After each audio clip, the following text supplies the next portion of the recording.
Redoubler son bac, est-ce que c'est une bonne ou une mauvaise stratégie? C'est un sujet délicat. Il est compliqué de donner une réponse tranchée, car si on parle de stratégie, alors on parle de cas individuels.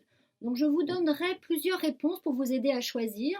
La décision de redoubler ou pas se réfléchit. Donc voici quelques clés pour vous aider à y voir plus clair. Alors procédons par étapes. Déjà, si vous envisagez de redoubler, il y a deux possibilités. Vous avez le bac et vous décidez de redoubler quand même, ou vous n'avez pas le bac et vous envisagez le redoublement ou pas.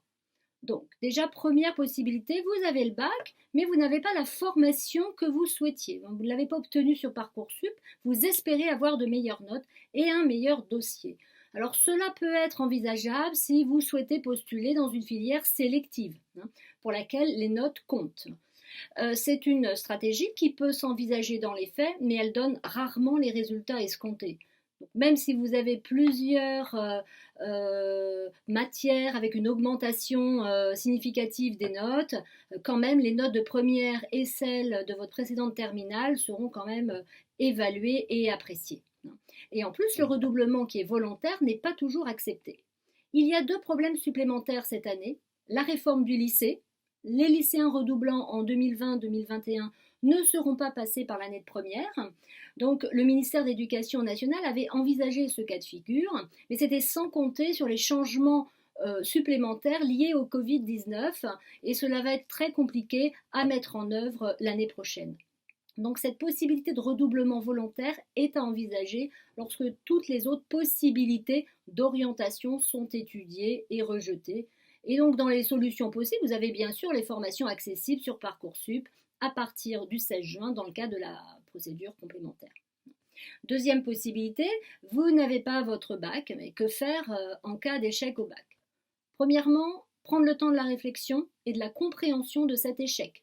Par exemple, s'agit-il d'un manque de travail, d'assiduité, d'une démotivation, d'un manque de perspective, etc. Le diagnostic que vous ferez vous aidera à passer du sentiment de l'échec à une remobilisation. Et se remettre en mouvement, en projet, oui, mais quelles sont les options, les chemins possibles après un échec? Donc, vous avez peut-être opté pour une poursuite d'études qui nécessite l'obtention du bac. Donc, l'étape obligatoire est le bac, la validation d'un niveau et l'accès aux établissements d'enseignement supérieur. Dans ce cas-là, vous sollicitez votre ancien lycée, vous sollicitez le proviseur, l'équipe pédagogique ou bien un autre lycée. Vous pouvez également opter pour des cours par correspondance via le CNED, passer le bac en candidat libre. Voilà. Mais se pose à nouveau, bien sûr, la problématique de la réforme. Et bien sûr, ce sera une année particulière pour les redoublants 2020-2021 pour cette raison-là. Et enfin, vous n'avez pas votre bac, mais vous ne souhaitez pas le repasser. Donc, quelles options s'offrent à vous? Donc, vous renoncez à la poursuite d'études post-bac. Donc, les perspectives, par exemple, obtenir un titre professionnel ne nécessitant pas le bac. Vous pouvez aussi vous engager dans une formation au niveau bac, comme une capacité en droit, si vos précédentes études scolaires le permettent. Pourquoi ne pas faire un service civique, donner votre temps et acquérir de l'expérience?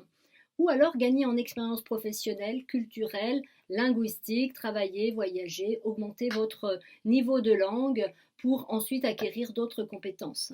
Vous pouvez aussi opter pour une formation professionnelle courte, par l'alternance, par la voie de l'apprentissage, et dans ce cas-là, vous vous formez tout en étant dans une vraie vie professionnelle.